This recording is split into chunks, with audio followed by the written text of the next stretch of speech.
about this Styx record. Yes, I am excited to talk about a Styx record.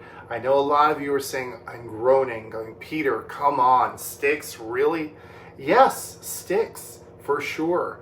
There are certain Styx albums I think are super important and super necessary to talk about if you're a hard rock fan. And I'm a big fan of later Styx records, particularly from mid-70s to the late 70s records. Yes, I know you're going to complain about Babe and Mr. Roboto and talk about Kilroy Was Here being a terrible concept album. I'll give you all that. I'll grant you that. And yes, Dennis Young's vibrato can be over the top at times. But I do want to say that as a band and as someone that was kind of creating a certain sound in the late 70s, Styx was everywhere, and I think that they were doing some great music at that time. The two albums I think are essential are The Grand Illusion and the one I'm holding in my hand, Pieces of Eight. Even though they both sold about the same in their late 70s heyday, for some reason people kind of just talk about The Grand Illusion. So I chose to talk about Pieces of Eight. Technically, it is my favorite record, and I would also say it's their heaviest album. So it's very funny. I have a lot of friends of mine who used to make fun of me for listening to Styx records, but then I would put on Pieces of Eight. They'd be like, oh, this is really good. Who is this? And I'd be like, Styx, you jackass. So it shows that people only sometimes listen to singles and they don't hear the whole group records and the music they've done.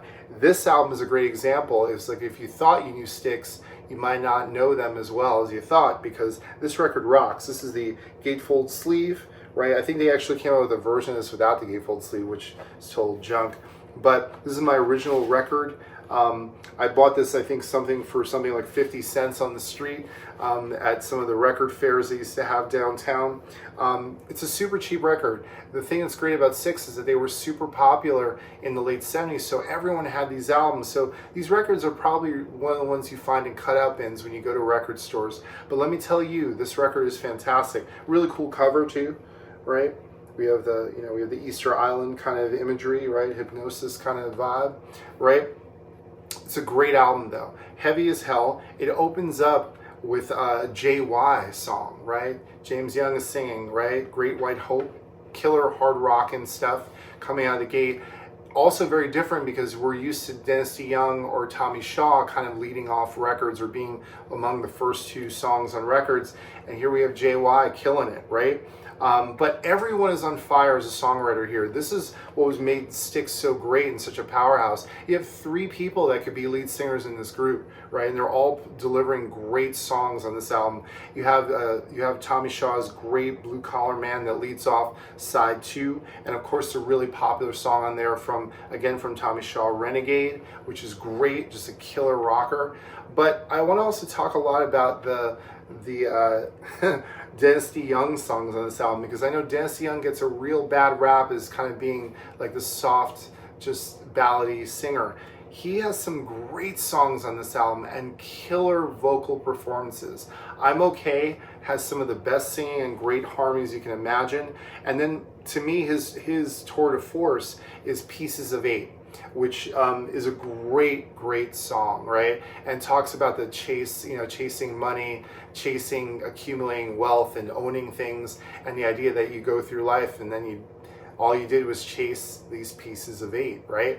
You just chased the dollar and you forgot, about your freedoms, your individual thoughts, your why we're here, why we connect with people.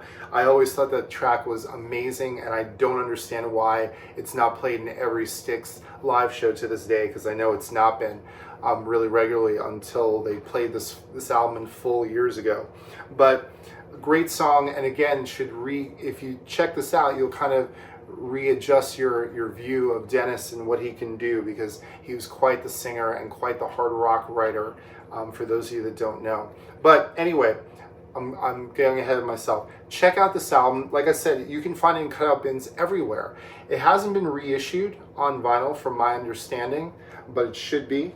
I know they were talking about it. I actually found another cool thing that I had. I actually had a picture disc that I semi-forgot about because I love this record, and it was super cheap. I think that someone gave it to me at a garage sale because people were like, Styx sucks, this is the 80s, I'm not listening to Styx. Well, it was a score for me because this is a great album. I would tell you, don't listen to the picture disc. If you find it on picture disc, grab it and just look at it and be like, hey, this is a really cool picture disc. The sound quality is pretty terrible, as a lot of picture discs were in the late 70s. But the album is a great record. The production is terrific. Songs are great.